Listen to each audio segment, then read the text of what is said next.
Iranians vote for a new president today, this following Ebrahim Raisi's death in a helicopter crash. Choosing from a tightly controlled group of 4 candidates loyal to the supreme leader, shortly after polling stations opened, Ayatollah Ali Khamenei cast his vote.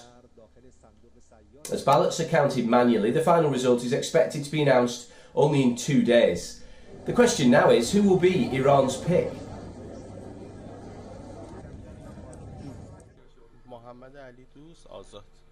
My name is Mohammad Ali Dost and I work in the private sector.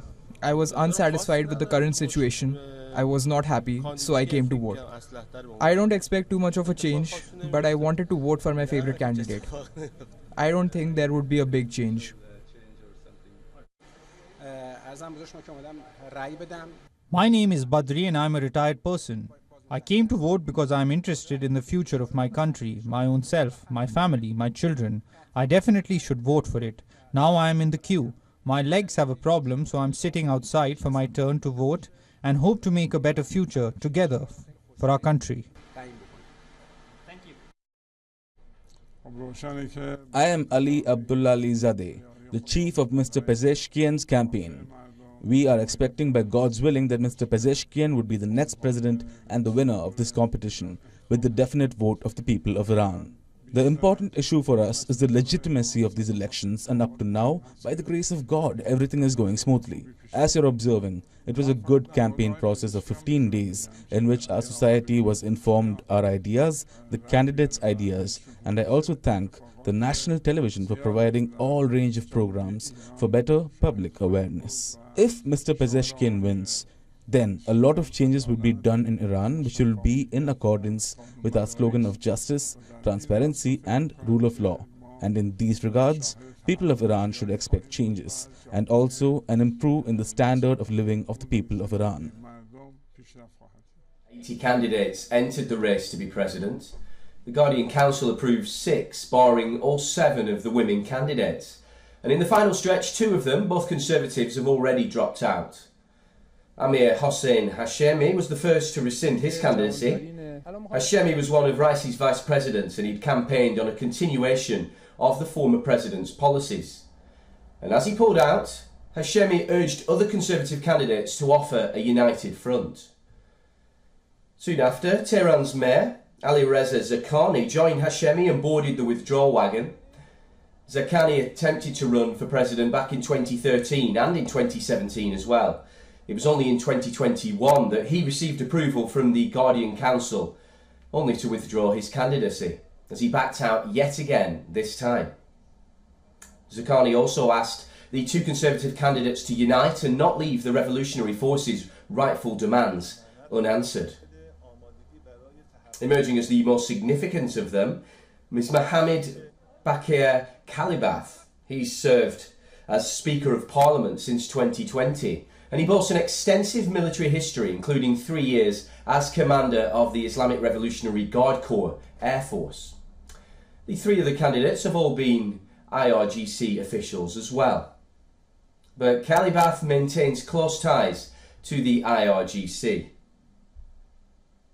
He's known for his role in crackdowns on student protesters in Iran while serving as an IRGC general and later as police chief. The second key contender is another Conservative, Saeed Jalili.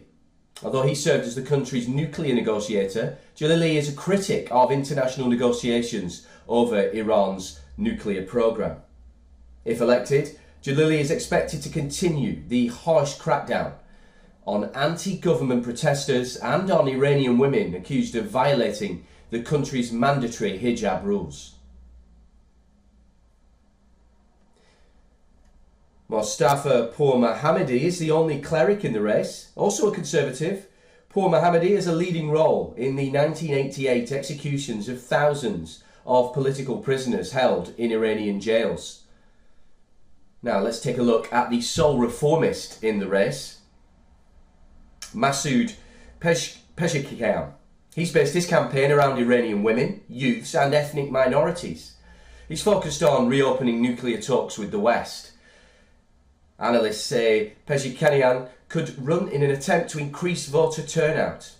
The question is, will Iran's moderates turn out in favour of him, or will they simply not turn out at all?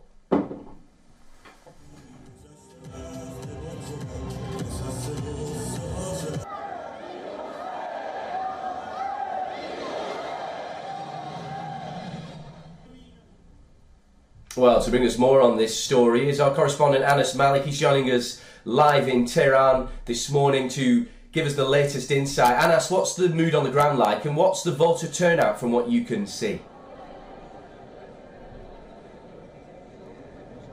Well, I'd let the second question and I'd let the visuals speak for themselves, Oliver.